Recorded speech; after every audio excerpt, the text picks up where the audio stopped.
सभी सभी पार्टिसिपेंट्स को नमस्कार। सभी गेस्ट लोगों का स्वागत। एक्चुअली भारत आरोग्य संगठन स्वास्थ्य के क्षेत्र में एक अवेयरनेस लाने के लिए, हेल्थ अवेयरनेस को सभी लोगों तक पहुंचाने के लिए लगातार कुछ कार्यक्रम कर रहा है, और ये आज का कार्यक्रम उसी सीरीज का एक हिस्सा है। मैं सभी इस समय कार्यक्रम में उपस्थित पार्टिसिपेंट से इस समय अनुरोध करूंगा कि अभी अपने को अनम्यूट कर लें। जैसे जैसे हमारे स्पीकर्स के साथ हमारा कम्युनिकेशन चलता रहेगा, वो खुद को म्यूट कर लेंगे। ठीक है, तो आज के कार्यक्रम का मैं बिल्कुल संक्षेप में एक परिचय दे देना चाहूँगा। हम लोग देखते हैं तो एजुकेशन के मामले में आफ्टर ट्वेल्थ अगर देखा जाए तो सबसे ज़्यादा ग्लैमरस दो ही करियर नज़र आते हैं, एक मेडिकल और एक इंजीनियरिंग। इंजीनियरिंग के लिए बड़े बड़े नाम हम लोग हमेशा सुनते रहते हैं, सुंदर पिचाई, सत्या नडेला, या कहीं ना कहीं यही सब रोल मॉडल हैं जो विप्रो, माइक्रोसॉफ्ट, गूगल, फॉरेन की जॉब, बहुत से इस तरह के एक अट्रैक्शंस रहते हैं जो स्टूडेंट्स को बहुत ज़्यादा अपनी तरफ आकर्षित करते हैं और लोग इस कैरियर को बनाना पसंद करते हैं। लेकिन कोई भी ऐसा कैरियर जो अच्छी उपलब्धियों वाला हो, उसमें चुनौतियां भी उतनी ही ज़्यादा होती हैं, रिस्पॉन्सिबिलिटीज़ भी उतनी ही ज़्यादा होती हैं। तो ये इंजीनियरिंग का ये कैरियर हमेशा से ही लोगों के लिए एक आकर्षण का केंद्र रहा है, लेकिन इसमें चुनौतियां क्या क्या हैं, किस तरह से हम अपने इंजीनियर्स दोस्तों की लाइफ को और अच्छा बना सकते हैं हेल्थ के पॉइंट ऑफ व्यू से, कुछ सावधानियों के साथ, ये हमारे लिए बड़ा महत्वपूर्ण हो जाता है। तो आज भारत आरोग्य संगठन की तरफ से इस कार्यक्रम की एक शुरुआत की जा रही है, जिसका विषय है इंजीनियर्स की लाइफ में आने वाले हेल्थ चैलेंजेस। तो जब हम लोगों ने इसको एक समराइज्ड करने की कोशिश की तो हेल्थ चैलेंजेस में ऐसा निकल के आता है कि एक कुछ प्रॉब्लम्स ऐसी होती हैं सेलेक्टिव, जो एजुकेशन लाइफ में आती हैं जब हम लोग बीटेक या एमटेक कर रहे होते हैं। कुछ ऐसी प्रॉब्लम्स आती हैं जो जॉब के दौरान आती हैं, और कुछ ऐसी समस्याएं रहती हैं जब हम देश से बाहर जॉब के लिए अब्रॉड होते हैं, उस समय की कुछ प्रॉब्लम्स आती हैं। तो इन सभी प्रॉब्लम्स को वन बाय वन करके हम लोग टेक्नोलॉजी फील्ड के एक्सपर्ट्स के साथ डिस्कस करेंगे, वो सब कार्यक्रम का अगला हिस्सा है। तो धीरे धीरे सबसे पहले मैं यहीं से शुरुआत करना चाहूँगा कि जिस तरह से सभी कार्यक्रमों की शुरुआत एक वेलकम स्पीच के साथ की जाती है। तो डॉक्टर वैशाली अवेलेबल हैं? हाँ जी सर, अवेलेबल हूँ मैं। Thank you. हाँ, ओके ओके, नमस्कार मैडम। डॉक्टर वैशाली उत्तर प्रदेश शासन में लगभग एक दशक से भी ज़्यादा समय से सीनियर चिकित्सा अधिकारी, मेडिकल ऑफिसर की पोस्ट पे कार्यरत हैं। अपने सोशल एक्टिविटीज़ के लिए बहुत ज़्यादा जानी जाती हैं, और पास्ट में मिसेज यूपी भी रही हैं। इनफर्टिलिटी के केसेस के लिए बहुत अच्छा स्पेशलाइजेशन है, और इनफर्टिलिटी पे बहुत अच्छा काम है मैडम का। तो आज के कार्यक्रम में चूंकि डॉक्टर वैशाली फाइनेंस सेल की हेड, नेशनल हेड भी हैं भारत आरोग्य संगठन की, तो आज के कार्यक्रम की शुरुआत के लिए मैं चाहता हूँ डॉक्टर वैशाली वेलकम स्पीच के साथ कार्यक्रम की शुरुआत करें। Thank you sir, thank you so much for your kind words. नमस्कार फ्रेंड्स, मैं डॉक्टर वैशाली, और भारत आरोग्य संगठन की तरफ से मैं आप सभी का वार्म वेलकम करना चाहूँगी कि आप सभी यहाँ पर उपस्थित हैं हमारे ऑर्गेनाइजेशन के थ्रू। तो आज का जैसे कि टॉपिक हमारे सर ने बताया, चौहान सर ने, कि इंजीनियर्स के लिए है, उनकी प्रॉब्लम्स के लिए है।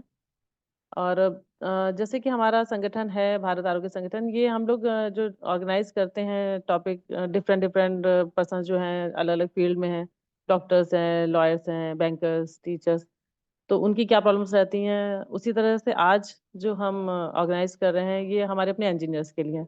तो फोकस कर रहे हैं आज हम उन पर, क्योंकि एक बहुत बड़ा वर्ग है इंजीनियर्स का। जैसे कि सर ने बताया कि 12th के बाद एक बहुत बड़ा जो है वर्ग जाता है फील्ड, मेडिकल फील्ड की तरफ, कुछ इंजीनियर्स के लिए। तो उनके जॉब में क्या क्या प्रॉब्लम्स वो शेयर करेंगे हमें, जो जो टैकल करते होंगे, जो फेस करते होंगे अपने जॉब के ड्यूरेशन में या अपने प्रिपरेशन के ड्यूरेशन में, कॉलेज टाइम जो भी रहता होगा। तो आज इसलिए यहाँ पर हमारे एक्सपर्ट्स भी हैं, और हाँ, गेस्ट का मैं वेलकम करना चाहूंगी जो है, जो अपना शेयर करेंगे सारे एक्सपीरियंस हमसे। वो है doctor engineer Sachin Jain sir, engineer Rahul Gupta sir, and engineer Manoj Singh sir. बहुत बहुत स्वागत है सर आपका हमारे प्लेटफॉर्म पर, भारत आरोग्य संगठन पर। बहुत बहुत वेलकम है सर आपका। है सर, शायद प्रेजेंस है उनकी। जी जी, हाँ जी। हाँ, आप वार्म वेलकम कंटिन्यू करते हैं करिए। सर आप। हाँ जी, या हाँ जी sir. Okay, thank you sir. तो आप सभी आज शेयर करेंगे अपने सारे प्रॉब्लम जो भी आपने फेस किया होगा अपने जॉब के ड्यूरेशन में, और आपकी जितनी भी प्रॉब्लम्स होंगी उनके बढ़िया से सॉल्यूशन के साथ, सारे सजेशंस के साथ में हमारी एक्सपर्ट पैनल टीम है, जिसमें हमारे प्रोफेसर अजय सर हैं, डॉक्टर स्वप्निल हैं, डॉक्टर राधेश्याम सर हैं, जो सारे सॉल्यूशंस आप लोगों को देंगे।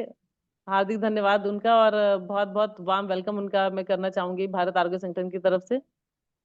Welcome all of you sir, doctor Ajay Singh, doctor Ajay sir, doctor Swapnil sir, doctor Radheshyam sir. इसी के थैंक यू। साथ आज थैंक यू। आज ऑर्गेनाइजिंग कमेटी के जो मेंबर हैं, डॉक्टर अरुण सर, जो हमारे भारत आरोग्य संगठन के प्रेसिडेंट भी हैं, doctor Arvind Gupta sir secretary, doctor Vijay Gupta BS के सेक्रेटरी, डॉक्टर अम्बेली कृष्णा। इसके साथ ही मैं वेलकम करना चाहूंगी कोऑर्डिनेटिंग कमेटी के जो मेंबर्स हैं, डॉक्टर सर्वेश त्रिपाठी जो कोऑर्डिनेशन सेल के हेड भी हैं हमारे यूपी के।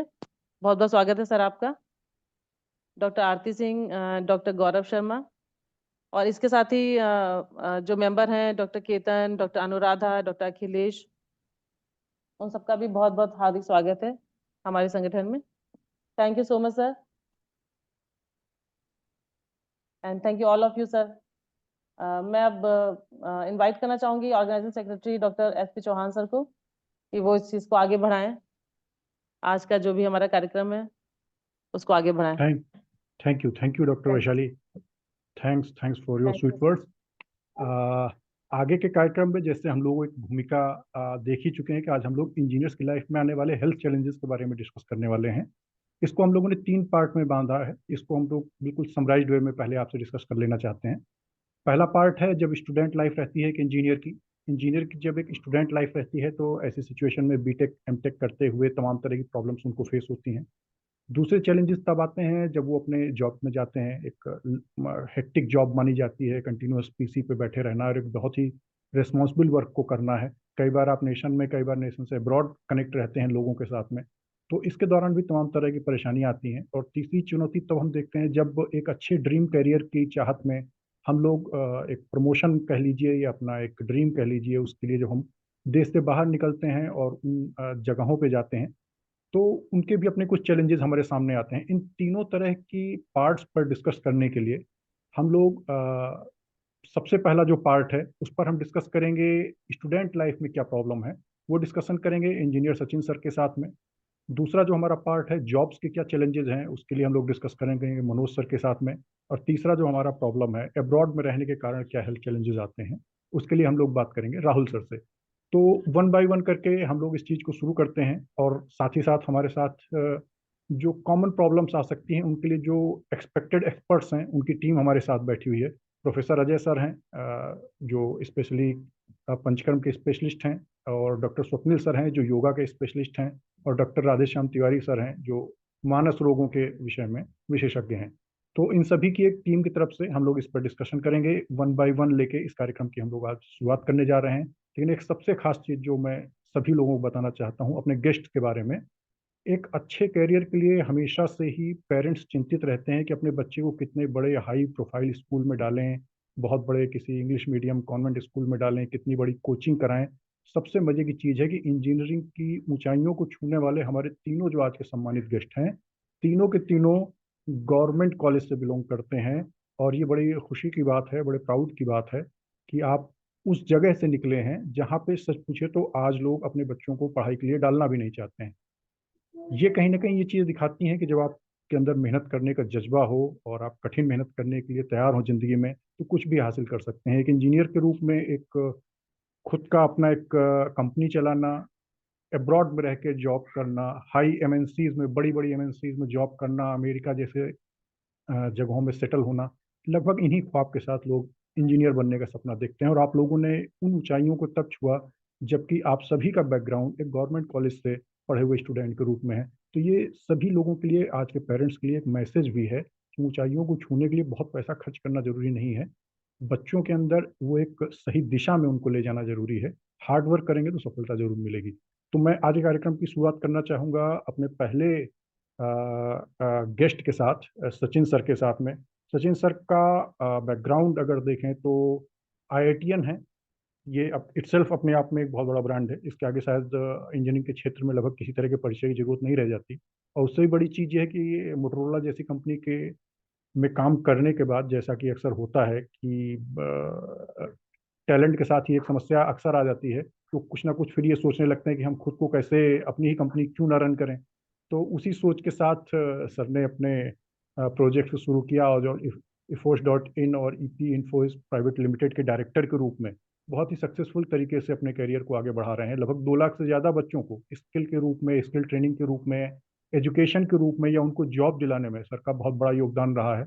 और आज के टाइम पे गवर्नमेंट ऑफ इंडिया के जितने बड़े बड़े प्रोग्राम चल रहे हैं, स्किल इंडिया से लेके प्रधानमंत्री कौशल विकास योजना वगैरह में, इन सभी में सचिन सर कहीं ना कहीं पार्टिसिपेंट रह चुके हैं। तो आज सर की भूमिका है एक अपने थोड़ा सा इतिहास में जाने की, जिसमें वो हमको ये बताएंगे कि एक स्टूडेंट के रूप में, एक इंजीनियरिंग के स्टूडेंट के रूप में बीटेक करते हुए, एमटेक करते हुए किस तरह की हेल्थ चैलेंजेस को फेस करते हैं, क्या प्रॉब्लम्स रहती हैं। सचिन सर। जी, नमस्कार आप सभी को, और जो दर्शक इसको सुन रहे हैं। तो आपने एक एजेंडा अच्छा एक सेट किया कि as a student life, as a career progression और आफ्टर सेटलमेंट लाइफ में बड़े चैलेंजेस होते हैं। क्योंकि जब आप एज ए स्टूडेंट, अगर मैं बात करूं, तो हम लोग अपने कैरियर की, जब एज ए इंजीनियरिंग में क्या होता है, लार्जली जितने भी लोग इंजीनियरिंग के लिए जाते हैं वो रिलोकेट होते हैं अपनी लोकेशन से, और वो डिफरेंट लोकेशन पे प्लेस होते हैं। तो आप एज ए स्टूडेंट 17-18 साल तक एक एनवायरनमेंट में रहे, एक आपको खाने का आदत रही, एक आपकी लाइफ थी, और अचानक से आप एक नए एनवायरनमेंट, एक नई जगह पहुंच गए। वहां पर आपको एक हॉस्टल का खाना मिल रहा है, एक खाने की जो टाइमिंग्स होती हैं जनरली वो आपकी चेंज हो जाती हैं। फिर आप एक नए एनवायरनमेंट में हो, आप अपने फ्रेंड सर्कल के साथ हो, तो आप जो जंक फूड है, जो अदर तरह के फूड्स हैं, वो आपकी लाइफ में ऐड हो जाते हैं अचानक से, जो आपके जनरली आपकी फैमिली में ऐड नहीं होंगे।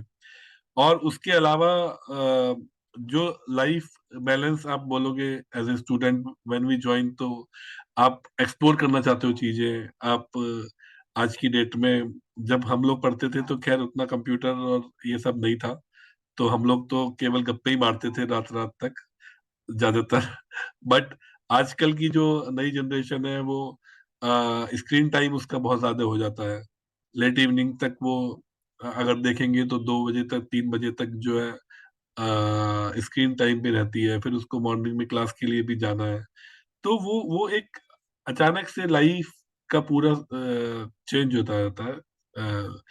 तो जो मुझे लगता है कि उस पूरे सरकमस्टांसेस में, पूरे सिनेरियो में, जो हेल्थ चैलेंजेस की अगर मैं बात करूं, तो सबसे पहले जो हेल्थ के इश्यूज हैं वो रिलेटेड टू फूड आएंगे।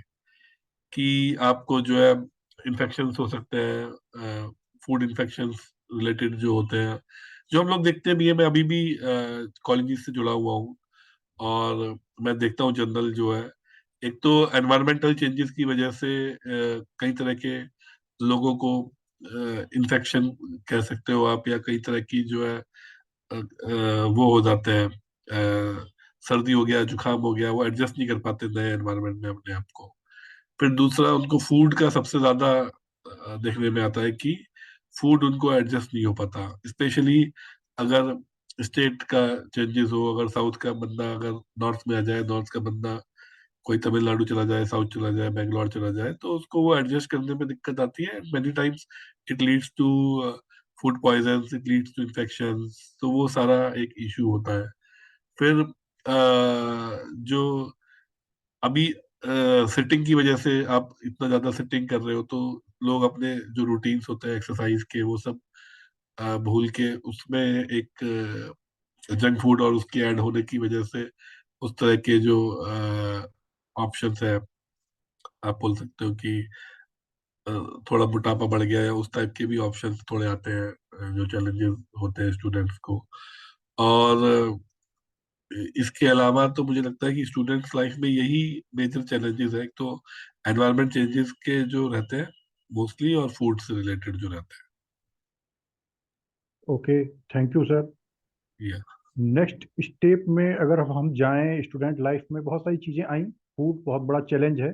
घर के बाहर जैसे ही हम निकलते हैं, फूड अपने आप में एक बड़ा चैलेंज हो जाता है, घर का खाना बदलता है, क्वालिटी भी कम हो जाती है और यस, इन्फेक्शन वगैरह के चांसेस निश्चित रूप से बहुत बढ़ते हैं।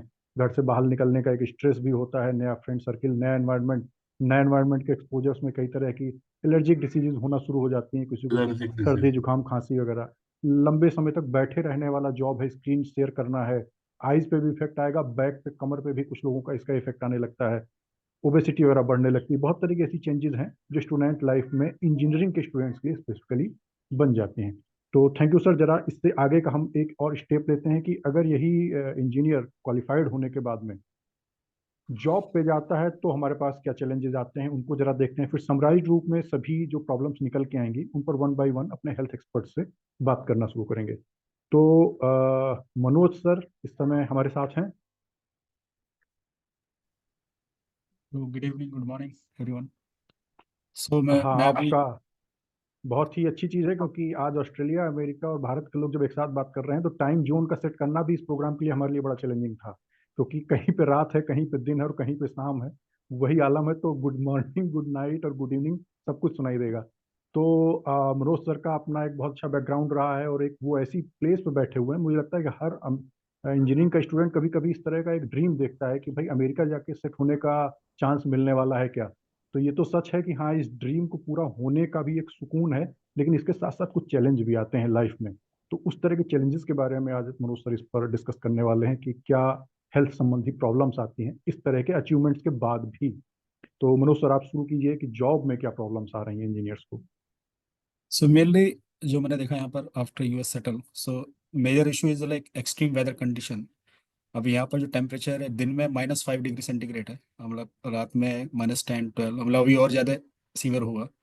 तो because of this extreme weather condition there is immune system problem because of not healthy food available.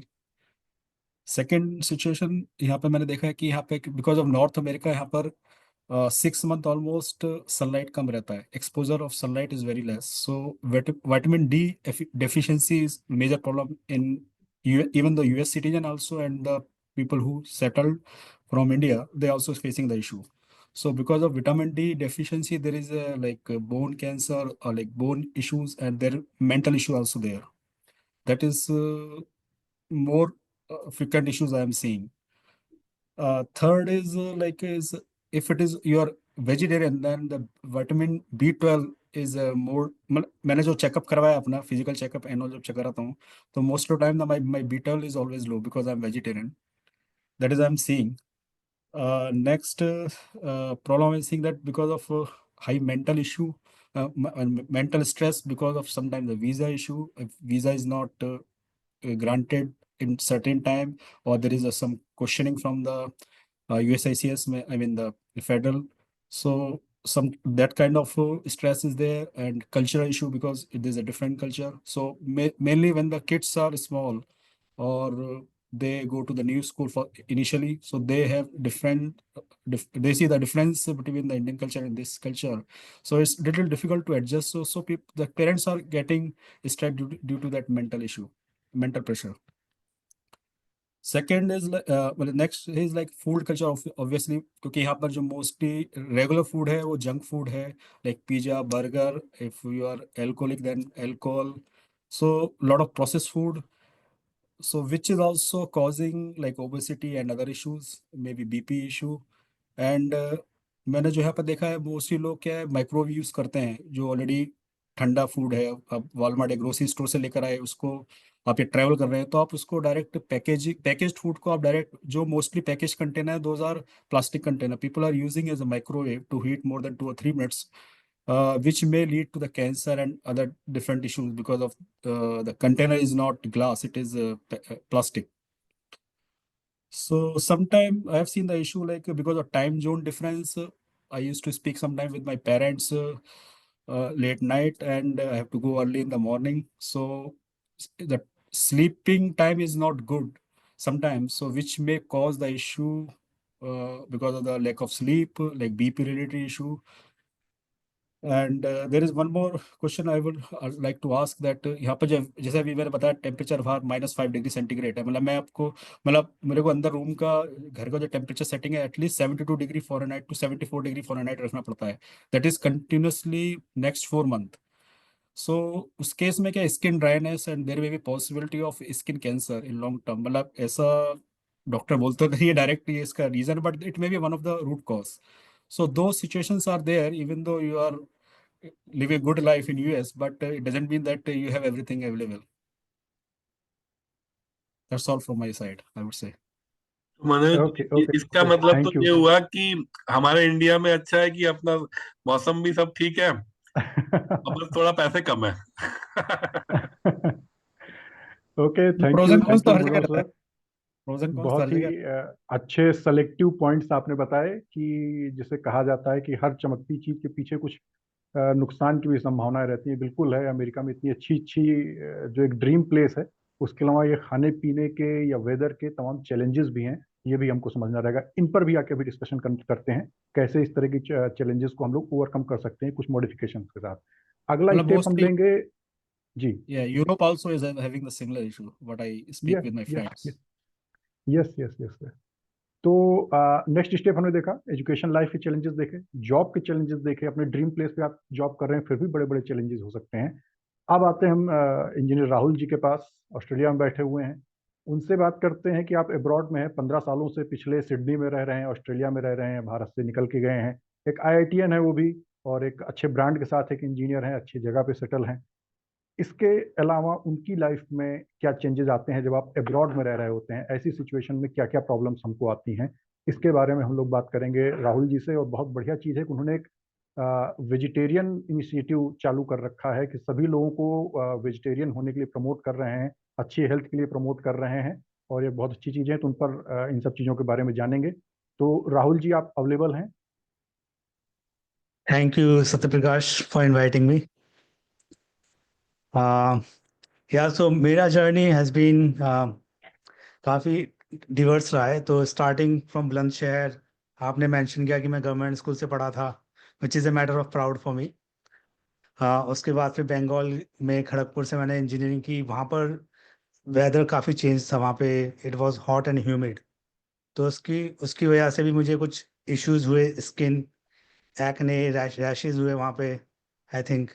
उसके बाद फिर मैं ऑलमोस्ट 50 कंट्री घूमा उसके बाद, after I got a job, और अक्रॉस डिफरेंट लोकेशंस। जैसा मनोज ने मेंशन किया था कि एक्सट्रीम वेदर कंडीशंस हो सकता है, और उसकी वजह से कुछ हेल्थ प्रॉब्लम होता है, साइकोलॉजिकल प्रॉब्लम होता है। तो वो सब मैंने भी फेस किए actually in my 15 to 20 years of my career.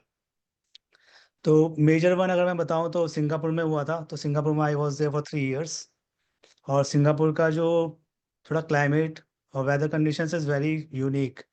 तो वहाँ पर काफ़ी, वहाँ पर टेम्परेचर उतना ज़्यादा नहीं रहता है, करीब 28 to 30 जाता है maximum heat, but it feels very hot, and it's आपको पसीना भी आता रहता है constantly all through out the day. Even रात को भी टेम्परेचर कूल डाउन नहीं होता है, वो गर्मी ही रहती है वहाँ पे। तो वहाँ पर because of climate conditions, so I think food choices that I had like noodles, all that Chinese food जो लोग खाते हैं वहाँ पे, उसकी वजह से मेरे थाई में बॉयल हो गया था, और बॉयल इतना पेनफुल था कि डॉक्टर को ऑपरेशन करना पड़ा था उसका। So they gave me anaesthesia, and I was like पूरा मैं आधा घंटे के लिए बेहोश था, और आई थिंक वो मेरा बेस्ट स्लीप था लाइफ का for that half an hour as well. But वो इतना सीवियर था बॉयल कि they had to operate it.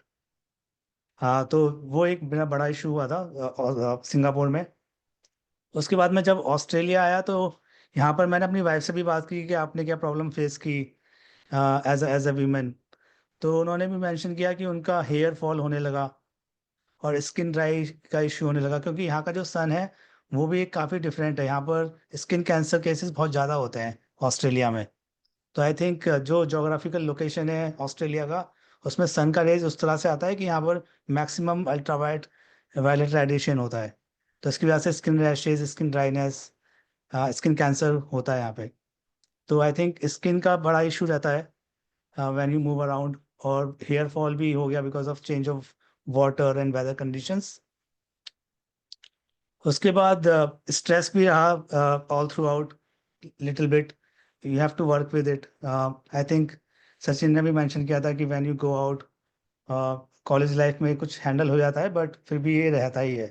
तो आप फैमिली से दूर रहते हो, फैमिली से बात नहीं हो पाती है, आप ऑलमोस्ट आप और अपनी एक स्मॉल फैमिली के साथ रहते हो, अपनी वाइफ या किड्स के साथ, बट आपकी एक्सटेंडेड फैमिली से आपका पूरा रिश्ता टूट जाता है।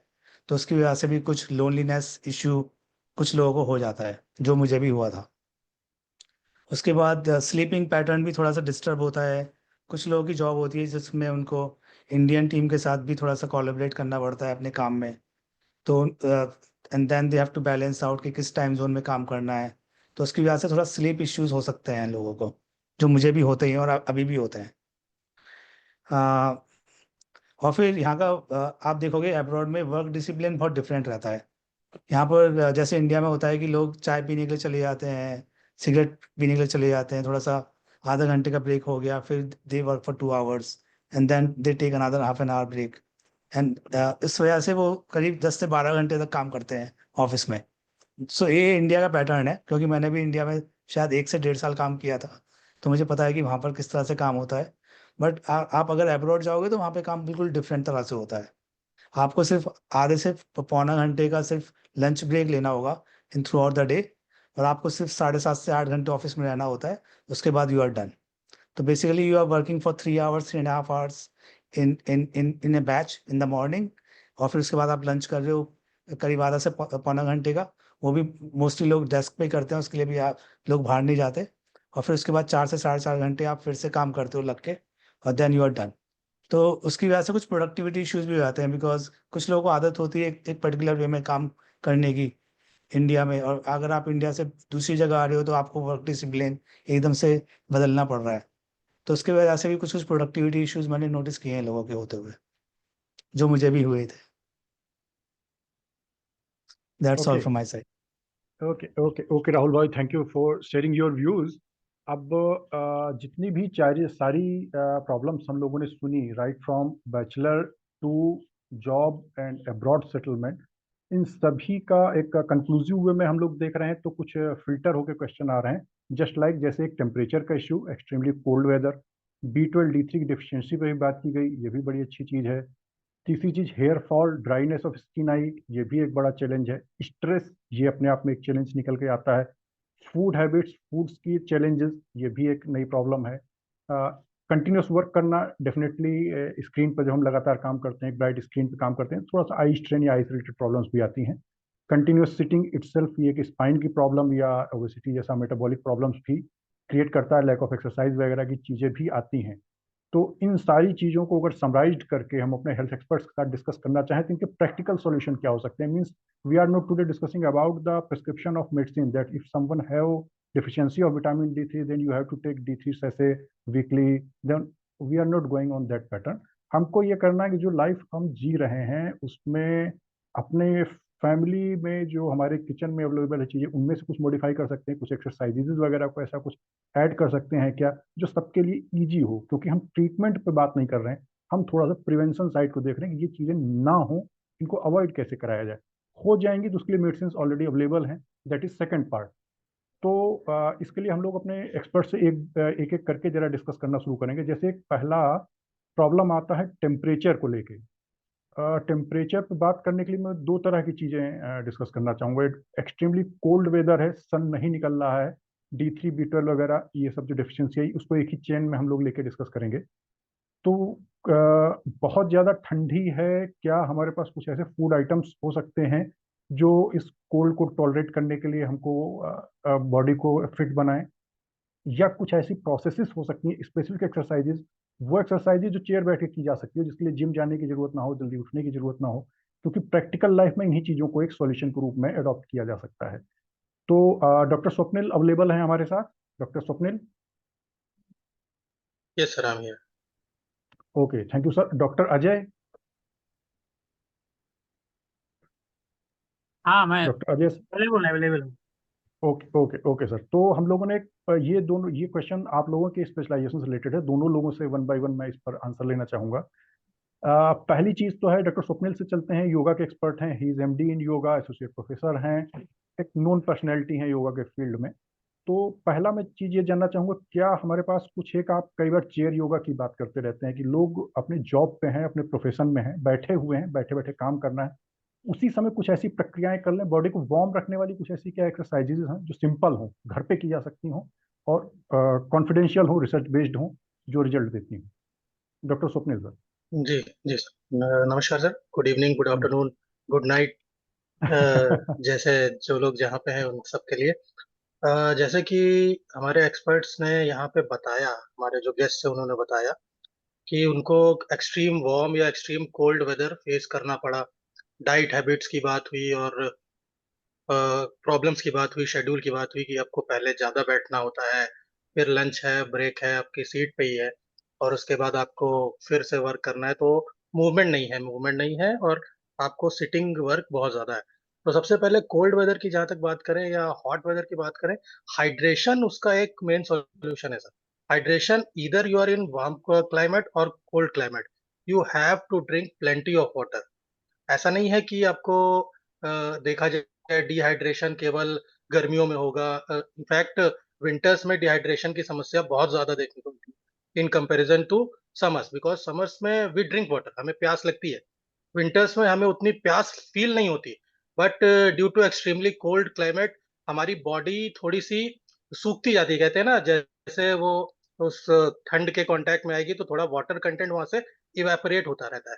तो हाइड्रेशन इज मस्ट। और जैसे कि सर ने बोला कि बहुत ही उनको टेम्परेचर मेंटेन करके रखना पड़ता है घर में, तो उसके लिए आई वुड से कि ह्यूमिडिफायर्स हैं जो आपका ठीक ठाक रोल प्ले कर देंगे। अब you can't help it, you are in minus temperature, so आपको यूज करना ही पड़ेगा हीटर्स वगैरह। तो उससे बचने के लिए यू कैन यूज ह्यूमिडिफायर्स हैं, ये सब आप यूज कर सकते हैं। वार्म वाटर ड्रिंक कर सकते हैं, पानी अगर पीना है तो हल्का सा गर्म पानी पी रहे हैं आप। मॉइस्चराइजर आप यूज कर सकते हो, coconut oil is a good moisturiser. आप कोई केमिकल बेस्ड मॉइस्चराइजर यूज नहीं करेंगे। कोकोनट ऑयल हुआ, ऑलिव ऑयल इजिली अवेलेबल है, ये सब चीज एज अ मॉइस्चराइजर आप यूज कर सकते हो, नेचुरल है। For bathing you can use warm baths, not hot shower. Basic difference between warm bath and hot shower is, बहुत ज्यादा गर्म पानी का जल्दी से आपको नहाना नहीं है। हल्का जैसे हम अपने आयुर्वेद में बात करें तो सुखोष्ण जल जिसको हम बोलते हैं, बस वैसा गुनगुना सा पानी रहे तो बहुत बेनिफिशियल है। साथ साथ harsh soaps, chemical based soaps, वो सब यूज नहीं करना है। बॉडी फ्रेंडली क्लोथिंग, जो आपका मटेरियल होना चाहिए क्लोथिंग का, it should be body friendly, वो ज्यादा आपको नुकसान ना करे, स्क्रैचेस या ऐसा कुछ ना करे। ह्यूमिडिफायर्स मैंने बता ही दिया है। और अगर हीटर्स वगैरह यूज कर रहे हैं तो उसके सामने वाटर का एक पैन रख सकते हो आप, तो वो भी क्या करेगा, थोड़ा इतना ड्राई नहीं होने देगा आपके क्लाइमेट को। डाइट की बात करूं तो ओमेगा 3 रिच डाइट्स, जैसे कि वॉलनट्स वगैरह हो गए, सालमन हो गई। अब अब्रॉड में है तो वहाँ पे नॉनवेज या फूड्स को ज़्यादा प्रेफर किया जाता है, तो ऐसे कि फिश, सालमन हो गई, और कोको, ये आपका वॉलनट्स, ये आपका बेस्ट ऑप्शन है उसके लिए। और हाइड्रेशन की बात करूँ तो क्यूकम्बर हो गया आपका, वाटरमेलन, ये सब, celery, kale, broccoli. In fact broccoli and kale are best for B12 and D3 deficiency also. You can take those things in D3 and B12 deficiency also. बाकी अगर फूड पे ही अगर हम अब इससे शिफ्ट करके, सर ने जैसे बताया थोड़ा सा वार्म टेम्परेचर में क्या है, तो वार्म टेम्परेचर का भी सेम इशू है, आपको पानी तो पीना ही है। अब यहाँ पे क्लाइमेट चेंज हुआ, we can use cold compress instead of warm showers या hot showers, we can use cold compress use कर सकते हैं। क्लोथिंग, नेचुरल सनस्क्रीन हम जो हम यूज कर सकते हैं उसको हम लगा सकते हैं। जिंक ऑक्साइड, ये सब आप यूज कर सकते हो। Aloe vera is very beneficial in hot climate. Sandalwood paste you can use, and cucumber बताइए दिया। Turmeric paste, turmeric is best for skin care. Coconut water in, जैसे कि सर ने बोला कि बहुत हार्श समर्स होती है आपकी ब्रिस्बेन और पर्थ और ये आपका सिडनी वगैरह, तो वहाँ पे you can use coconut water, drink coconut water. Herbal tease है आपकी, you can drink those two maintain your hydration and all. साथ साथ इसके सन प्रोटेक्शन के लिए क्लोथिंग, अम्ब्रेला, हैट्स, बहुत सी चीजें हैं जो आप यूज कर सकते हैं। कूलिंग रेमेडीज में बता ही दिया मैंने, आपका कोल्ड शावर है, कोल्ड पैक्स हो गए, और साथ साथ आपके कोल्ड कंप्रेस वगैरह हैं। अगर आप एज अ वहाँ पे सब्स्टिट्यूट यूज करना चाहें तो नीम अच्छा काम करता है। Neem paste, it calms your skin, तो नीम पेस्ट वगैरह वहाँ पे मिल जाए तो आप यूज कर सकते हो। आंवला है, amla you can take, it promotes skin health, तो ये सब आप वहाँ पे अच्छे से यूज कर सकते हो। दीज आर द मैं कहूँगा आपका थोड़ा फूड और आहार विहार दोनों मिला के मैंने थोड़ा समझाने की कोशिश की। जहां तक सिटिंग की बात आती है, तो सिटिंग में आप ब्रेक नहीं ले सकते हो sir, but you can stretch out by while sitting and doing your desk job. You can just do normal stretching, ear to shoulder movement like this, and proper finger stretch हो गया, shoulder stretch हो गया, shoulder rotation हो गया, neck rotation हो गया. In fact, you are saying कि you get 30 to 45 minute break. So I don't think 15 minutes, more than 15 minutes anybody takes lunch. So after that you can go for a walk. You can go during your washroom. You can just walk inside washroom for 10 minutes. No, normal walking is sufficient. Then after that when you come back home, आपका वहाँ पे अच्छा है, 8 घंटे का job है, you can do your yoga in morning or evening hours, no matter. बस आपका थोड़ा गैप होना चाहिए फूड में. You can do yoga in evening hours also. For that, अगर इंसोम्निया का केस है तो उसके लिए शवासन, भुजंगासन, सी आसन जहां तक बात होती है, आसन आपका टारगेट एरिया आपको देखना होता है. If you are planning your target area is your head, मतलब किसी को नींद नहीं आ रही है, सर दर्द है, एंजाइटी है, डिप्रेशन है, means there is some kind of blockage in blood flow और समथिंग लाइक दैट, तो you have to increase your blood flow, तो थोड़ा सा मूवमेंट आपको बढ़ाना है. शीर्षासन है, हेड स्टैंड, विपरीत करनी, सर्वांगासन, शवासन, भुजंगासन, these all asanas help in revitalizing your movement and increasing the blood flow. Blood flow increase होगा तो आपका ऑक्सीजनेटेड ब्लड पहुंचेगा, तो इस सब की वजह से आपका बहुत बेनिफिशियल है. और सिटिंग चेयर पोजेस के बारे में मैंने बता ही दिया. Stretching, normal stretching is sufficient during working hours, and after coming back home you can do these yogasanas, and in fact surya vedi pranayam, or anulom vilom pranayam, and all those pranayam also help in day to day life in those things. और जहां तक बात आई आपके D3 और B12 की, तो B12 के लिए तो उतना ज्यादा कुछ वेजिटेरियंस के लिए अवेलेबल होता नहीं है D3 और उसमें. बस मैं यही कहूँगा soya milk and almond milk are better options for your D3 and B12. Soya milk use कर सकते हैं आप, आलमंड मिल्क यूज कर सकते हैं, और नेचुरली सीवीड, इतना इंडिया में तो नहीं बट अब्रॉड कंट्रीज में दे यूज सीवीड एज फूड, तो सीवीड का इस्तेमाल कर सकते हो आप. और मैंने ब्रोकली और आपको केल तो बताइए ये. बाकी for non vegetarians there are plenty of options like meat, egg yolk. These are the things which can give you benefit. तो यही है कि all these things plus your daily routine, your proper sleep, your dietary habits.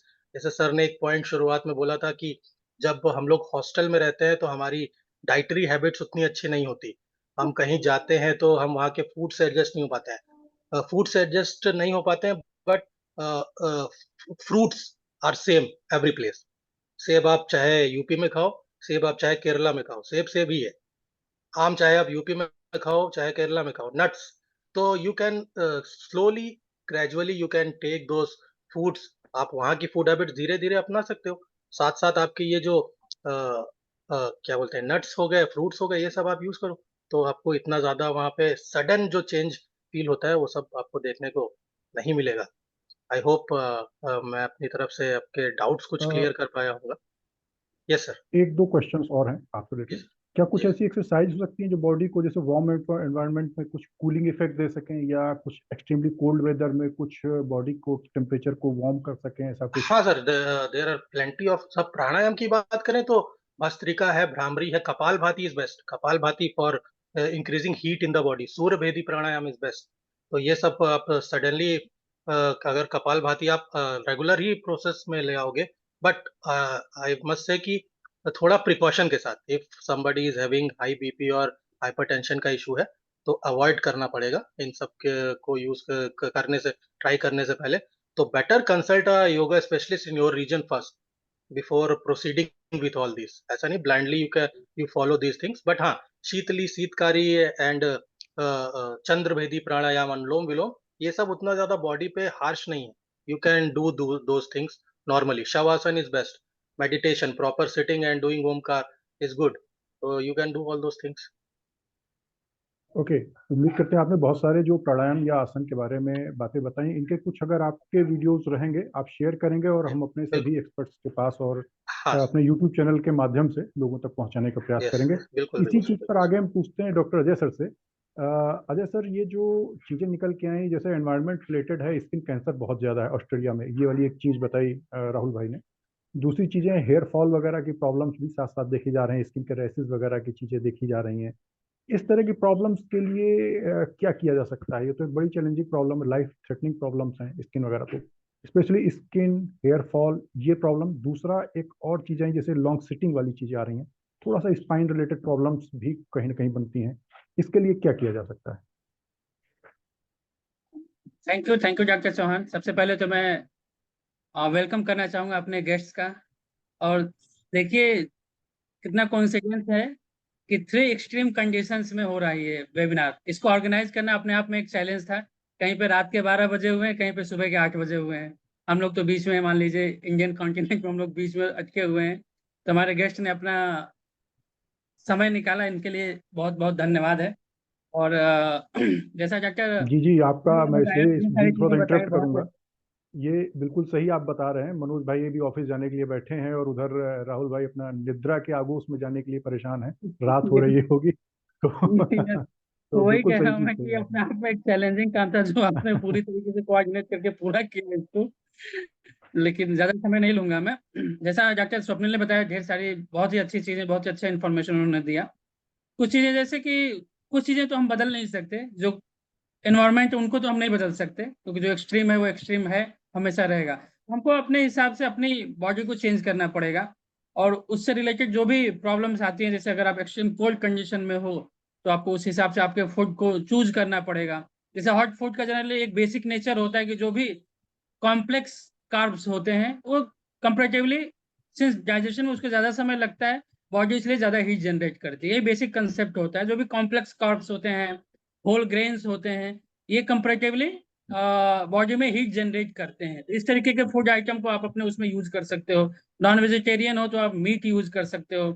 कई बार जैसे कई बार होता है कि कुछ लोगों को ज़्यादा ही ठंड लगती है, तो वैसे कंडीशंस में उनको अपना आयरन लेवल चेक करना चाहिए. कई बार ऐसा होता है कि जो एनीमिया के केसेस होते हैं, उन केसेस में भी उन लोगों के हाथ पैर ज़्यादा ठंडे हो जाते हैं. इन सभी चीज़ों को देखते हुए एक बेसिक एक अपने बॉडी के बारे में जानते हुए हम अगर अपने फूड को, अपने डाइट को अगर हम चूज करेंगे तो कंपेरेटिवली जल्दी बेनिफिशियल हो जाता है. आपकी डिजायर्ड आपको रिजल्ट भी मिल जाते हैं.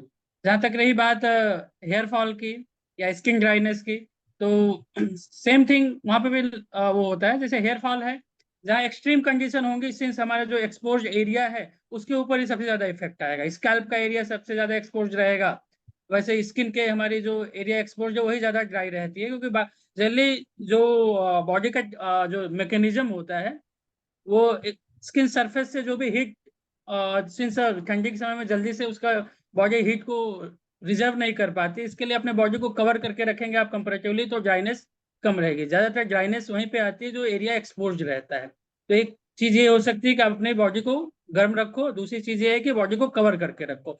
जितने पोर्शन कवर रहेंगे वो चीजें आपको वो एरिया जनरली मॉइस्ट हो जाएगा, क्योंकि बॉडी इटसेल्फ जो हीट जनरेट करती है वो वहाँ प्रिजर्व रहेगी, तो स्लाइटली वो मॉइस्चनेस अपने आप आ जाती है. दूसरी चीज, जहाँ तक हेड की बात है, हेड को आप कवर करके रखो. दूसरी चीज, अगर ज्यादा पसीना होता है जहाँ पे, फिर वहाँ पे हेड को आपको खुला रखना पड़ेगा. अदरवाइज क्या होता है कि जो स्कैल्प के जो हमारे सीबम की ग्लैंड्स होती हैं वो ज्यादा सीबम से क्रिएट करने लगती है, उसकी वजह से भी हेयर फॉल होने लगता है. तीसरी कंडीशन आती है हेयर फॉल की वाटर की. अगर वाटर की हार्डनेस ज्यादा है वहाँ पे भी हेयर फॉल की कंडीशन ज्यादा आती है. चौथी न्यूट्रिशनल होती है. न्यूट्रिशन में जैसे आप जो ओमेगा 3 फैटी एसिड्स के सप्लीमेंट्स अगर आप यूज करते हो तो आपके हेयर कंपेरेटिवली बेटर तरीके से रह सकते हैं, आप उनको प्रिजर्व कर सकते हैं. क्योंकि जनरली ऐसा देखा गया कि गए हुए बाल वापस आते नहीं है, यही फैक्ट है. इसलिए बालों को गिरने से पहले रोकिए, बांझनेस आने से पहले बालों को रोक लीजिए. अगर बाल रुक जाएंगे तो फिर अच्छी बात है, वरना गए हुए बाल आते नहीं है. यही प्रैक्टिस में भी यही सच्चाई है। तो जी, सिंस आप आप अपने हो, आपकी बातें मनोज भाई को बहुत ढांढस देंगी। कोई नया प्रयास अब जल्दी से वो करना नहीं चाहेंगे। हाँ तो जो मेन चीज है, आप अपने डाइट में फैटी एसिड्स को, क्योंकि हमने प्रैक्टिस में इस चीज को देखा है, 2-4 चीजें सप्लीमेंट्स में आप विटामिन सी का यूज करो, आप फैटी एसिड जो आपके ओमेगा 3 फैटी एसिड के जो भी सप्लीमेंट्स हैं, बहुत अच्छा सप्लीमेंट फ्लैक्स सीड होता है, फ्लैक्स सीड को आप यूज करो। इसके डायरेक्ट कैप्सूल्स भी आते हैं, साल्मन फिश का जो कैप्सूल आता है, लिवर कॉर्ड कैप्सूल्स आते हैं, ये सब कैप्सूल जो आपके यूज किए जाते हैं, ये बहुत ही अच्छा एक अच्छा सप्लीमेंट है जो हेयर ग्रोथ में बहुत अच्छा हेल्प करते हैं। तीसरी जो जैक्सन सर ने बोली कि ज्यादा देर तक बैठने के लिए स्पाइन से रिलेटेड जो प्रॉब्लम्स आती हैं, तो स्पाइन की रिलेटेड प्रॉब्लम ना आए तो सबसे पहले प्रिवेंशन पे हम लोग बात करते हैं। प्रिवेंशन में बहुत अच्छा होता है, सबसे पहले तो आप अपने बैठने का पोस्चर सही करिए, पैर के नीचे प्लेटफॉर्म, आपका फुट का प्लेटफॉर्म यूज करिए, हैंड के लिए प्रॉपर रेस्ट यूज करिए। अगर आप जनरली आप लोग कंप्यूटर पे ही, ज्यादातर इंजीनियर्स का काम कंप्यूटर पे ही होता है और लॉन्ग आवर्स की सिटिंग रहती है, तो अगर आपका पोस्चर प्रॉपर नहीं है या सिटिंग कंफर्टेबल नहीं है, तो आपके बैक में प्रॉब्लम आने या स्पाइन की प्रॉब्लम आनी बहुत जरूरी हो जाती है। आप समझे कि लगभग आ ही जाती है एक तरीके से, ये मोस्ट ऑफ द केसेस ये आपके पोस्चरल प्रॉब्लम होती है। इसके लिए पोस्चर मेंटेन करना सबसे ज्यादा जरूरी है। बैठने के लिए चेयर कंफर्टेबल हो, जो आपके स्पाइन को सपोर्ट दे उस तरीके की चेयर हो, प्रॉपर हैंड रेस्ट हो और प्रॉपर फुट रेस्ट हो। क्योंकि अगर पैर आपके हैंग करते रहेंगे या प्रॉपरली अगर आप उसको सपोर्ट नहीं दोगे, तो थाइज मसल्स के ऊपर स्ट्रेन आता है, हमारी जो लंबर मसल्स होती है उनके ऊपर स्ट्रेन आता है, जिसकी वजह से वो आपकी मस्कुलर स्पैजम में जाने के बाद वो कंटिन्यूअस आपको इरिटेट करती रहेंगे, जो भी हमारी वहाँ की नर्व्स जाती है, सियाटिक नर्व के ऊपर कंप्रेशन रहेगा तो आपको बैक पेन फील होने लगेगा। अगर आपके बैठने में आपने हाथों को अगर सपोर्ट नहीं दिया तो शोल्डर के ऊपर प्रेशर आएगा, सर्वाइकल स्पॉन्डिलाइटिस की प्रॉब्लम आने लगती है। आपके जो स्पाइनल कार्ड होता है उसका जो नेचुरल पोजीशन है, जो फिजियोलॉजिकल पोस्चर होता है, उसमें गड़बड़ आने लगती है, तो उसकी वजह से पेन होने लगता है। तो अगर आपको इन सभी चीजों से बचे रहना है, तो आप इन सभी चीजों को अपने डेली रूटीन में, अपने लाइफस्टाइल में इसको ऐड करिए, क्योंकि लाइफस्टाइल को मॉडिफाई करना सबसे पहले जरूरी होता है। अगर आपको हेल्दी रहना है, आपको अपने पोस्चर को मेंटेन करके रखना है, तो अपने लाइफस्टाइल को, आपकी सिटिंग पोजीशन आपकी, और लगातार लॉन्ग आवर्स में बैठने का नहीं। अगर लॉन्ग आवर्स में आप ज्यादा देर तक बैठते हो तो कई चीजें बहुत कॉमन हो जाती हैं। डाइजेशन की प्रॉब्लम हो सकती है, डाइजेशन से प्रॉब्लम होगी तो फिर आपको जो आपका इवैक्यूएशन सिस्टम होता है, जो एलिमेंट्री कैनाल होती है, उसमें प्रॉब्लम आने लगती है, एसिडिटी की प्रॉब्लम हो जाती है, कई बार लॉन्ग आवर्स में बैठने की वजह से पाइल्स की प्रॉब्लम आ सकती है। तो उन सबका सबसे अच्छा तरीका यही कि जैसा डॉक्टर साहब ने बताया, डॉक्टर स्वप्निल ने बताया, एक 1 घंटे, 1.5 घंटे, 2 घंटे, जब भी आपको लगभग एक अंतराल में 10 मिनट का ब्रेक ले लो, आप अपनी पोजीशन को चेंज कर दो, उठ के आप फिर बैठ जाओ 5 मिनट बाद अपनी चेयर पे, आपकी ये सब प्रॉब्लम जो होगी उसमें बहुत ज्यादा आपको रिलीफ दिखने लगेगा। तो दूसरी ये चीज होगी कि अपने सिटिंग पोजीशन को, सिटिंग पोस्चर को और लॉन्ग आवर सिटिंग को, इसको अवॉइड करना है। तीसरी जो प्रॉब्लम आती है उसमें फिर आप अपने जो भी योगा, आप जो भी आसन अपनाना चाहते हो, एक डेली के रूटीन में आप रखो, एक आधे घंटे 45 मिनट का एक आसन रखो। आप बहुत कॉमन से आसन है, आप किसी की देख रेख में यूज कर सकते हो, भुजंग आसन है, मकर आसन है, मरकट आसन है, ये सब सिंपल सिंपल आसन है, आप देख सकते हो, या किसी आपके नजदीक में जो भी ऐसा कोई आपको देने वाला हो जो इस तरीके की सर्विस देता है, उससे भी आप कंसल्ट करके ये सब सिंपल से आसन, या इवन यूट्यूब पे ढेर सारे मटेरियल अवेलेबल हैं, आप उसको देख कर एक किसी भी ऐसा पर्सन जो लॉन्ग आवर्स में बैठते हैं उनके लिए ये सब चीजों को अपने रूटीन में ऐड करना बहुत जरूरी होता है। बाकी रह गई कुछ चीजें जो आपके एक बॉडी में जो एक एक पॉइंट बहुत इंपॉर्टेंट है कि स्किन की हेल्थ के लिए पर्टिकुलरली कुछ फूड आइटम्स या कुछ ऐसे कुछ हर्ब्स पर्टिकुलरली जो हम जानते हैं जिस चीज का रिस्क है, तो उसके प्रिवेंशन के लिए कुछ यूज किया जा सकता है स्किन से रिलेटेड, स्किन हेल्थ को जो प्रमोट करे। नर्व नर्व से रिलेटेड मैं आपको एक बहुत अच्छी चीज बता रहा हूँ, बहुत कॉमन सी चीज है, अगर आप उसको आप रूटीन यूज लेते हो। एक तो हो गया फिग, अंजीर, जिसको हम लोग हिंदी में बोलते हैं अंजीर, फिग 2 से 3 फिग आप, जो कोल्ड कंडीशन वाले लोग हैं, जो जहाँ पे कोल्ड वेदर ज्यादा रहता है वहां की बात कर रहा हूँ मैं। और केसर, सैफरॉन, सैफरॉन के 1-2 कली आप रेगुलर बेसिस में अपने फूड में इंक्लूड करिए आप। और दो दो आपको बताया था वो fatty acids, omega fatty acids, ये 2 चीजें ऐसी होती हैं जो आपके नर्व्स को अच्छे से रीजनरेट करती है, नर्व्स को न्यूट्रिशन प्रोवाइड करती हैं, जिसकी वजह से आपके जो प्रॉब्लम आती है, आपके नर्व से रिलेटेड जो प्रॉब्लम आती है, उसमें बहुत अच्छा हेल्प करती है। बाकी रेगुलर बेसिस पे अगर आप यूज कर सकते हो तो कोई भी ऑयल, जो भी ऑयल आपके पास अवेलेबल है, नहीं कुछ तो ऑलिव ऑयल हर जगह अवेलेबल होता है, या कोकोनट ऑयल अवेलेबल होता है, या फिर मेडिकेटेड ऑयल अगर कुछ अवेलेबल हो, तो उनको आप रेगुलर बेसिस पे डेली बाथ से पहले एक 5 मिनट खुद से अपनी बॉडी में ही एक हल्के से स्मेयर करके फुल बॉडी का, उसके बाद वार्म वाटर बाथ लो आप।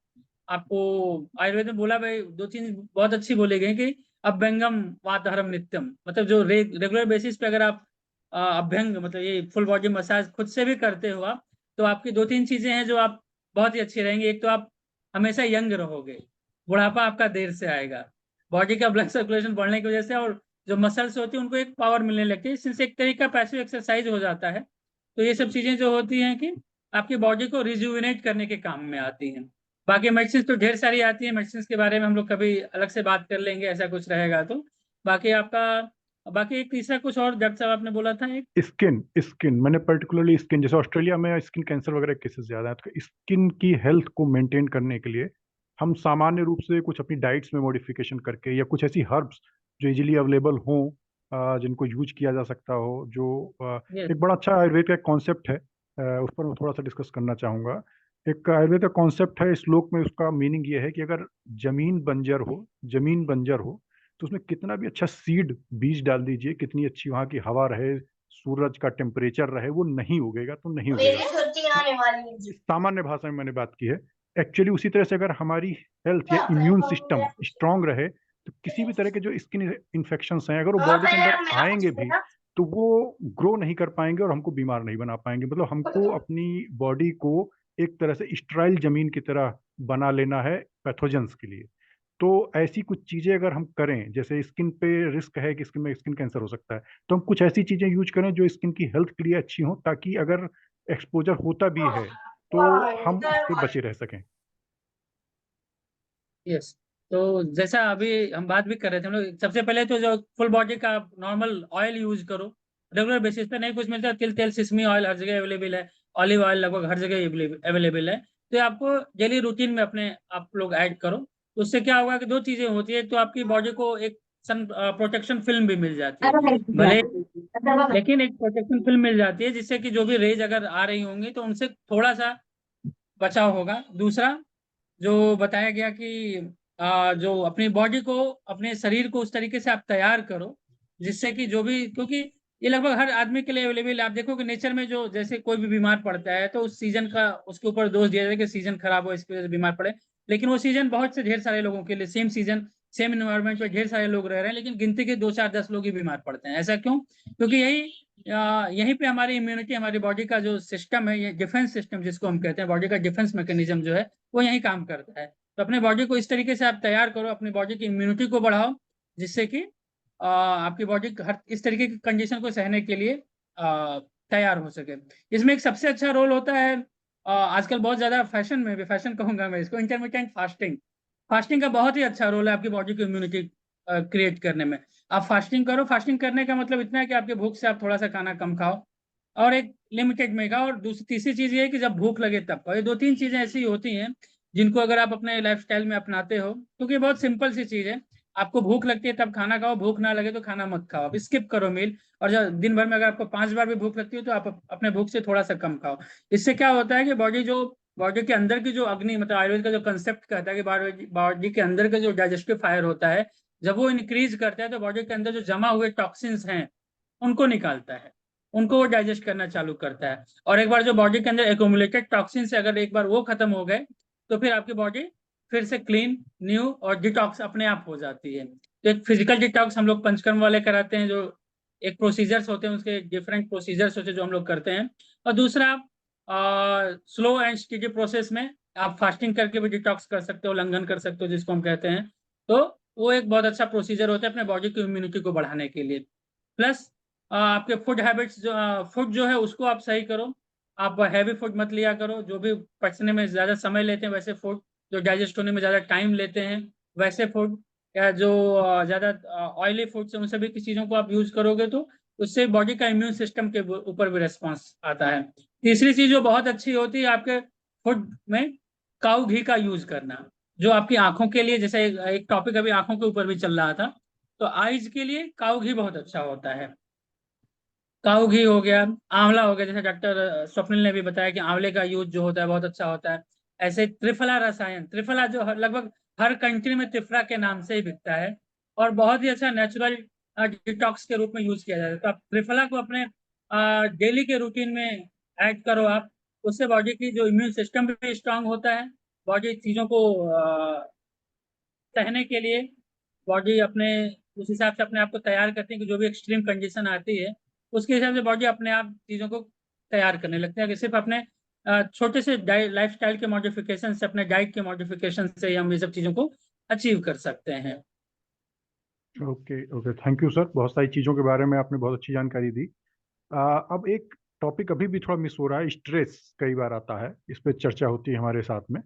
स्ट्रेस एक ऐसा फैक्टर जो इम्यूनिटी को भी डिस्टर्ब कर रहा है, स्लीप को भी डिस्टर्ब कर रहा है और कहीं ना कहीं हमारी प्रोडक्टिविटी को भी, हमारी जो वर्क प्रोडक्टिविटी है उसको भी डिस्टर्ब कर रहा है।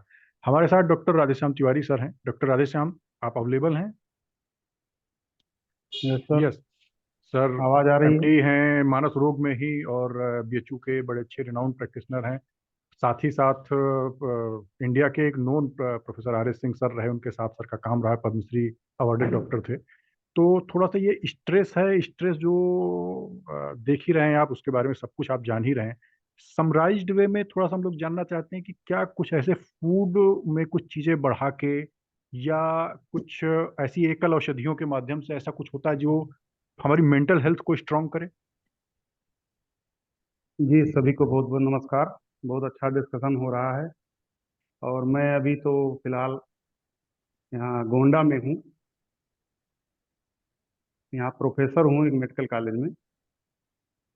तो मानस रोग से मैंने एमडी किया है बीएचयू में।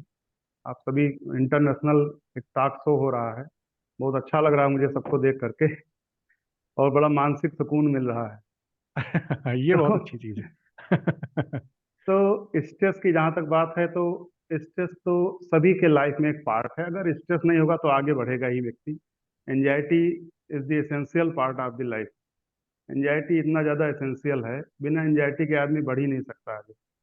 लेकिन अब ओवर एंजाइटी हो जाए या उसका अडाप्टेशन ना हो पाए तो एक बहुत बड़ी समस्या हो जाती है कहीं भी जाने के लिए। तो स्ट्रेस मैनेजमेंट में देखा जाता है कि हम स्ट्रेस को क्या अवॉइड कर सकते हैं क्या। पहला यही देखा जाता है कि उसको अवॉइड कर सकते हैं, नहीं अवॉइड करते, अनअवॉइडेबल है। जैसे आपने कहा कि टाइम जोन मैनेजमेंट एक हो गया कि टाइम यहाँ का अलग है, वहाँ का अलग है, कैसे अपने डियर लव्ड वन से बात करें, किससे कैसे मैनेज करें टाइम को, तो ये तो अवॉइड हो ही नहीं सकता है। मौसम का स्ट्रेस है, बैठने का स्ट्रेस है, ये सब अनअवॉइडेबल स्ट्रेस है। तो अब इस स्ट्रेस को अल्टर कर सकते हैं क्या। तो अल्टर करने के लिए मतलब उसको थोड़ा सा चेंज कर सकते हैं क्या, जिससे प्रभाव कम हो। तो ये भी बहुत ज़्यादा, जैसे आप लोगों ने, मैंने डिस्कशन सुना सभी का, तो कोई अल्टरेशन होने का पॉसिबिलिटी नहीं दिख रही है। एडाप्टेशन ही एक बेस्ट है कि उसके लिए हम एडाप्ट हो जाएं, उस स्ट्रेस को झेलने के लिए अपने शरीर को, अपने मन को उतने अच्छे से तैयार करें जैसे कि स्ट्रेस हमारे मन पे ज़्यादा प्रभाव न डाल पाए। तो सबसे पहले तो एडाप्टेशन वहाँ पर, और उसको एक्सेप्ट करें कंडीशंस को कि हाँ यही कंडीशन रहने वाली है, इसी से हमें आगे बढ़ना है और अपने आप को एक्टिव रखना है। तो सबसे पहले जो स्ट्रेस मानसिक हो रहा है जाने के लिए, जैसे कि अपने घर से दूर हैं, तो इसको एक्सेप्ट एक्सेप्ट बहुत लोग तो खाली यही एक्सेप्ट नहीं कर पाते हैं कि हम अपने घर से दूर हो गए। अब एक्सेप्टेंस ही नहीं हो रहा अपने मन के अंदर। पहले तो एक्सेप्ट करना है कि हाँ ये स्ट्रेस है, अब इसको हमको ओवरकम करना है अपनी एक्टिविटी के द्वारा। तो उसमें सबसे अच्छा यही रहता है कि फूड हैबिट बदलिए, और जो स्ट्रेस दिमाग में हो उसका विरेचन कर दीजिए। जैसे हम लोग बॉडी का विरेचन करते हैं, शरीर को विरेचन कर देते हैं, कहते हैं विरेचन करो, वमन कर दो, विरेचन कर दो, शरीर शुद्धि हो जाती है। इसी तरह से दिमाग का भी है, क्योंकि ये दिमाग हमारे आयुर्वेद में माना गया है, ये दिमाग भी शरीर का ही पार्ट है और इसका भी भोजन से ही ऊर्जा मिलती है। इसको जो भी आप खाना खा रहे हैं, जो भी फूड आइटम ले रहे हैं, उसी से ऊर्जा मिलती है इसको भी। तो इसमें आपको विरेचन इसका भी करना रहता है। सबसे अच्छा तरीका रहता है कि अपनी सारी प्रॉब्लम्स को, अगर कोई ना हो आपके पास तो आईने के सामने बैठकर उसी से कह दें।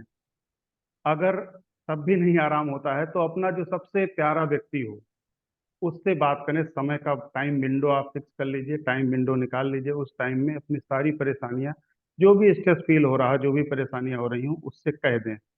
और उसे कह देने से ही आपका मानसिक विरेचन जिसे कहते हैं हम लोग, तो वो जो है मन से सारे भाव काफी कुछ निकल जाते हैं। स्ट्रेस में या तनाव में बहुत ज्यादा रिलीफ मिलता है। यहाँ तक कि बहुत से लोगों को देखा गया है कि जो सीवियर एंजाइटी रहती है और फिर भी उसको रिलीफ हो जाता है केवल कह देने से। कई लोग डॉक्टर के पास ऐसे ही जाते हैं केवल कहने के लिए, उनसे 10 मिनट 15 मिनट बात करते हैं, उसके बाद वो चले आते हैं, उसी में रिलीफ हो जाता है। तो ये एक तरह से मानसिक तनाव कम करने का बहुत अच्छा तरीका है। दूसरा तो आपने कहा कि फूड में क्या क्या ले सकते हैं। तो जहाँ तक रिसर्च फूड की बात है, तो वहाँ तक ज़्यादातर देखा गया है कि जूसेस कुछ ऐसे होते हैं जिसमें विटामिन सी ज़्यादा हो, तो ये मानसिक तनाव को कम करती हैं। जैसे कि अगर वहाँ जूस, कहीं पर भी जूस मिले तो ऑरेंज जूस माना जाता है, और स्ट्रॉबेरी स्ट्रॉबेरी जूस माना जाता है कि ये ज़्यादा तनाव को कम करते हैं। फ्रूट्स में बनाना माना जाता है कि ये, इसमें सेरोटोनिन अच्छा पाया जाता है, सेरोटोनिन इससे बनता है ट्रिप्टोफैन से, तो उससे क्या होता है, मूड का एलिवेशन होता है। इसी तरह से ब्लैक कॉफ़ी एक माना जाता है, और डार्क चॉकलेट, ये सब भी फूड ऐसे कुछ माने जाते हैं जिसमें ट्रिप्टोफैन बहुत ज़्यादा होता है। इससे ब्रेन में हमारा सेरोटोनिन का लेवल बढ़ जाता है। सेरोटोनिन एक ऐसा न्यूरोट्रांसमीटर है जो कि मूड एलिवेशन के लिए थोड़ा अच्छा माना जाता है, तो मूड एलिवेटेड हो जाता है, एंजाइटी कम हो जाती है और उसको थोड़ा गुड फील होता है। तो फूड्स में ये सब ले सकते हैं, ब्लैक कॉफ़ी ले सकते हैं, ग्रीन टी ले सकते हैं। आजकल जो है ऑक्सिमम सैंक्टम, या जो तुलसी जिसे कहते हैं, वन तुलसी, और 5 तरह की तुलसी होती है, तो तुलसी का जो कुछ एक ग्रीन टी आता है, वो सब जगह मिलता है, यूएसए में भी अवेलेबल है, अलग अलग जगह पे अवेलेबल है। उस ग्रीन टी को पाउच ले आइए, उसको अगर लेते हैं तो मेंटल स्ट्रेस बहुत अच्छा हो जाता है, और नींद भी आती है। उसमें तगर भी पड़ा रहता है ग्रीन टी में, तो अच्छा रात में अगर कोई ऐसा लेता है तो ऐसा नहीं, अच्छा स्ट्रेस रिलीफ होगा, नींद भी अच्छी आती है। तो ये सब कुछ फूड हैं, उसको आप ले सकते हैं। दूसरा बाकी बहुत सारा रिलैक्सेशन व्यायाम जो भी योगा के बारे में बताया ही गया है, तो उसके बारे में भी लगातार प्रैक्टिस कर सकते हैं। ये सब प्रैक्टिस से आती हैं। तो बेस्ट ऑप्शन यही है कि जहाँ पर भी जैसा स्ट्रेस हो रहा है उस पर एडाप्टेशन किया जाए, और उस धीरे धीरे एडाप्टेशन हो ही जाता है जहाँ पे जो रहता है। जी सर। कुछ मेडिसिन्स ऐसी कुछ सजेस्ट की जा सकती हैं जो हैबिचुअल ना हो, एक तो हैबिट फॉर्मिंग ना हो कि एक बार लेना शुरू किया तो लेते ही रहें, क्योंकि कई बार ऐसा देखा जाता है मानस रोग के फील्ड में, साइकेट्री के फील्ड में, कि मेडिसिन शुरू तो की गई लेकिन फिर बंद नहीं हो पाती हैं। तो ऐसी जी। कोई नॉन हैबिट फॉर्मिंग अच्छी हर्ब्स की फॉर्म में जो इजीली अवेलेबल हो सके वहाँ पे, इस तरह कुछ मेडिसिन सजेस्ट कर सकते हैं। इस तरह से जैसे ज़्यादातर अश्वगंधा मिलता है, और ये नॉन हैबिट फार्मिंग भी है, और इसको लगातार ले सकते हैं, और ये स्ट्रेस रिलीविंग बहुत अच्छा माना जाता है। बिथेनिया सोमनीफेरा का बॉटिकल नेम है। और इसके अलावा ब्राह्मी का प्रयोग कर सकते हैं, ब्राह्मी भी मिलता है। जिसको थोड़ा स्लीप की समस्या हो वो तगर का प्रयोग कर सकता है, तगर के कैप्सूल आते हैं, और वो भी सब जगह मतलब हर्ब्स में मिलते हैं, जहाँ हर्बल मेडिसिन वगैरह मिलती हैं वहाँ पर ये अवेलेबल हो जाते हैं, तो इसको यूज कर सकते हैं। और त्रिफला रसायन, जैसा अभी बताया गया है, त्रिफला रसायन बहुत ही अच्छा रसायन है, और वो त्रिफला के रूप में किसी भी प्रयोग, कैप्सूल के रूप में लें या ज़्यादातर पाउडर के रूप में लें, त्रिफला जूसेस ले सकते हैं। ये भी हमारे लिए बहुत अच्छा, स्ट्रेस के लिए अच्छा माना जाता है, कोई हैबिट फार्मिंग नहीं होता। मोटर बंद कर, हेलो पानी चला गया। Hello hello hello. हाँ, और कुछ जी, आवाज़ नहीं आ रही। मैं समझता हूँ कि एक सामान्य रूप से जो हमारे डिस्कशन का पार्ट था वो लगभग लगभग कंप्लीट हो रहा है। जितनी भी तरह की हमारे सामने चैलेंजेस आए, जो भी हम लोगों ने अभी डिस्कशन किए अपने गेस्ट स्पीकर्स के साथ में, लगभग कहीं ना कहीं सभी सॉल्व करने की दिशा में एक प्रयास किया गया। टेम्परेचर पे भी बातें हुई, ड्राई स्किन पे भी बात हुई, हेयर फॉल पे भी बात हुई, कुछ फूड हैबिट्स पे भी बात हुई, स्ट्रेस पे भी हम लोगों ने एक चर्चा की, D3 B12 पे भी बातें हुई हमारी, और कहीं ना कहीं स्ट्रेस बड़ा फैक्टर था उस पर। एक गट ब्रेन हाइपोथेसिस करंट में चल रही है, जितना अच्छा आपका पेट रहेगा ब्रेन उतना ही हेल्दी रहेगा, और जितने भी अच्छे मूड एलिवेटर्स, अच्छे न्यूरोट्रांसमीटर्स हैं जो ब्रेन को हैप्पी रखते हैं एक तरह से, खुश रखने वाली जो हमारे चीज़ें हैं, उनका बहुत बड़ा पोर्शन गट से ही सिंथेसाइज होता है। तो अपनी फूड हैबिट्स को जितना अच्छा हम रखेंगे, खान पान जितना अच्छा है, डाइजेशन हमारा जितना अच्छा है, वो हमारी हेल्थ के लिए उतना ही अच्छा है। फास्ट की हैबिट पे बात हुई, वो बहुत अच्छी चीज़ें थी। डॉक्टर स्वप्निल ने जो एक आउटलाइन दी जैसे कुछ योगा वगैरह के बारे में, तो उसमें भी ये हमारे लिए बहुत अच्छी चीज़ें निकल के आई कि जो बातें उन्होंने बताई हैं उनको वो अपने एक वीडियो के माध्यम से किस तरह से उन योगास को किए जाएं। चेयर योगा बहुत सामान्य सा शब्द है। चेयर पे बैठ के हम जो योगा कर सकते हैं ताकि स्पाइन की प्रॉब्लम्स ना आए। काऊ घी के बारे में प्रोफेसर अजय सर ने बताया, एक बहुत सिंपल सी चीज़ है, आज इजीली लोग घरों में यूज करते हैं। आइज के लिए अच्छा है। त्रिफला के बारे में डॉक्टर राधेश्याम तिवारी, डॉक्टर अजय दोनों ने बताया कि बहुत इजीली अवेलेबल है, कहीं से भी हम इनको ले सकते हैं और यूज कर सकते हैं। बहुत सिंपल से हर्ब्स हैं, आंवला, हरण, बहेड़ा, तीनों ही। और डॉक्टर स्वप्निल ने कई फूड इंग्रेडिएंट्स के बारे में बात की जो सामान्य रूप से हमारे टेम्परेचर को एडजस्ट करने के लिए बहुत हेल्पफुल साबित होंगे। ड्राइनेस को कैसे कम किया जाए, इस पर भी हम लोग चर्चा कर चुके हैं। तो हमारे सभी गेस्ट स्पीकर्स जिन्होंने अपना इतना अमूल्य समय देकर हम लोगों के बीच में आए, मनोज भाई हमारे यूएस में तुरंत ऑफिस जाने के लिए तैयार ही हो रहे हैं काफ़ी तेजी से। राहुल साहब हमारे अपने टाइम पे बैच के सबसे स्मार्ट, अब उस समय बैच नहीं कहा जाता था, क्लास कहा जाता था, तो क्लास कह लेते हैं चलिए, डॉक्टर साहब, क्लास के सबसे। हाँ जी, हाँ जी सर क्या बताइए। होता है, इतनी चीजें तो डिस्कस हुई, एक चीज इसमें एक और चीज जोड़ दी जाए, वो है डिजिटल डिटॉक्स। आजकल हाँ हाँ डिजिटल हाँ, डिटॉक्स भी डिजिटल बहुत डिसऑर्डर कंपलसरी डिटॉक्स, हो यस गया है। Yes yes yes. Doctor Radheshyam जो बात कह रहे थे कि ब्रेन का विरेचन कर देना, यानी बहुत सारी चीजें हमारे दिमाग में भरी रहती हैं, तो अगर डिजिटल डिटॉक्स की तो बात कर रहे डिजिटल हैं आपस में डिटॉक्स यही है कि आप आपस में अपने दोस्तों स्क्रीन के टाइम साथ को कम बैठ के करो कुछ समय के लिए। दोस्तों के साथ बैठ के आप आपस में ऐसे ही एक दूसरे का चेहरा देखते हुए गपशप कर ली जाए, तो itself it is a very good thing for the mental health. तो ये इटसेल्फ उसका एक बहुत अच्छा पार्ट है। तो इसी के साथ साथ हमारे सचिन भाई अपना टूर छोड़ के बैठे हुए हैं, उनसे बड़ा स्पेशली उनको इसमें ऐड किया गया है। वो उनकी फ्लाइट उड़ने ही वाली है और वो बेंगलोर पहुंचने वाले हैं थोड़ी देर में अगले पार्ट के लिए। तो वो उन्होंने भी अपना पूरा टाइम हम लोगों को दिया और बहुत अच्छे चीज़ों पर शेयर किया। तो जो हमारे साथ के लोग हैं, समस्या कई बार यही हो जाती है कई चीज़ों को होस्ट करने में। अब मैं एक ऑर्गेनाइजिंग पर्सन के रूप में बैठा हूँ, लेकिन जो भी लोग यहाँ पे साथ में हैं वो जिस कैडर के हैं, जिस तरह से उनका सम्मान किया जाना चाहिए, वो कई बार नहीं हो पाता दोस्ताना के चक्कर में। बड़े बड़े प्रोग्राम्स के बड़े बड़े स्टार्स हैं ये सभी लोग। एक इटसेल्फ प्रोफेसर हैं, प्रोफेसर डॉक्टर तिवारी बीएचयू से संपर्क रखते हैं, डॉक्टर अजय प्रोफेसर हैं रैंक के हिसाब से देखा जाए। तो काफ़ी हेल्थ एक्सपर्ट्स के रूप में डॉक्टर स्वप्निल हमारे साथ एक रिनाउंड योगा के एक्सपर्ट हैं, एमडी इन योगा। बहुत बड़ी चीज़ है योगा में एमडी, एक डॉक्टर जो सही सलाहें देता है। और हमारे तीनों ही जो टेक्नोलॉजी के एक्सपर्ट हैं वो इंजीनियरिंग की दुनिया के सबसे ऊंचे सितारे हैं। मेरे ख्याल से इंजीनियरिंग करता हुआ कोई विद्यार्थी उनके जैसा बनना, उनकी जगह पर पहुंचने के सपने लेके इंजीनियरिंग में एंटर करता है। तो ये एक बहुत ही एक अच्छा हम लोगों का एक कम्युनिकेशन रहा, एक प्रयास किया गया। आगे फिर हम लोग इस पर प्रयास करते रहेंगे। लेकिन आप सभी लोगों को धन्यवाद देने के लिए अब मैं प्रोफेसर आरती सिंह को आमंत्रित करता हूं कि सभी का धन्यवाद ज्ञापन करें। Professor Aarti madam, Yes, sir. Good ji morning, please. good evening to one and all. I, Aarti Singh, on behalf of Bharat Arogya Sangathan, I feel privileged to pay my vote of thanks on this health talk show. I am very much thankful to our honorable guest, engineer Sachin Jain sir, engineer Rahul Gupta ji, engineer Manoj sir. They put their questions in front of us from their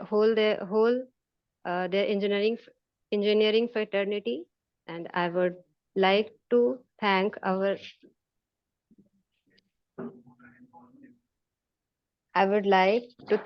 health expert team, Dr. Ajay Singh, Dr. Swapnil, Dr. R.S. Tiwari.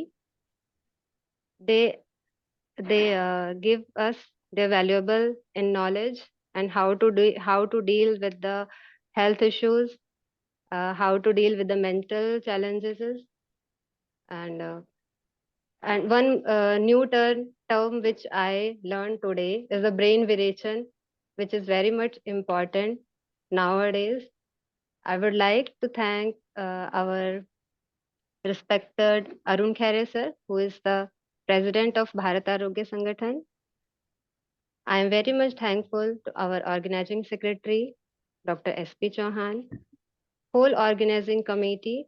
I am very much thankful to Dr. Vaishali Gupta for her welcome note in her beautiful voice. Thanks will never be complete without thanking the Almighty who put her, with whose inspiration we from Bharat Arogya Sangathan keep on organizing such kind of informational events. Thank you very much, each and everyone, to give us valuable time, valuable effort. Thank you very much. Thank you Aarti madam. अब कार्यक्रम की हम समाप्ति की ओर चल रहे हैं। मैं फिर से एक बार हमारे संगठन के अध्यक्ष डॉक्टर अरुण खैरे सर और सभी सम्मानित पदाधिकारीगण जो नेशनल स्तर पर, राष्ट्रीय स्तर पर हैं, स्टेट स्तर पर काम कर रहे हैं और हेल्थ को सभी तक ले जाने का एक लगातार प्रयास कर रहे हैं, उन सभी को धन्यवाद देता हूं इस तरह के कार्यक्रमों को ऑर्गेनाइज करने के लिए। इसका जिम्मेदारी हम लोगों को दी गई और फिर मैं अंत में अपने गेस्ट को ही सबसे स्पेशल थैंक्स देना चाहूँगा कि अलग अलग कंट्रीज़ में होते हुए, अलग अलग टाइम जोन में रहते हुए उन्होंने हम लोगों के लिए समय निकाला। तो एक बार अपने गेस्ट को मैं पुनः, हमारे चाहे टेक्नोलॉजी के एक्सपर्ट्स हों या हमारे हेल्थ के एक्सपर्ट्स हों, उन सभी को मैं एक बार तहे दिल से धन्यवाद देता हूं। धन्यवाद आप सभी का। फिर हो सकता है किसी अगले कार्यक्रम में जल्दी ही हम सभी फिर से मुलाकात करें और किसी फिर नए डिस्कशन को आगे बढ़ाएं। धन्यवाद।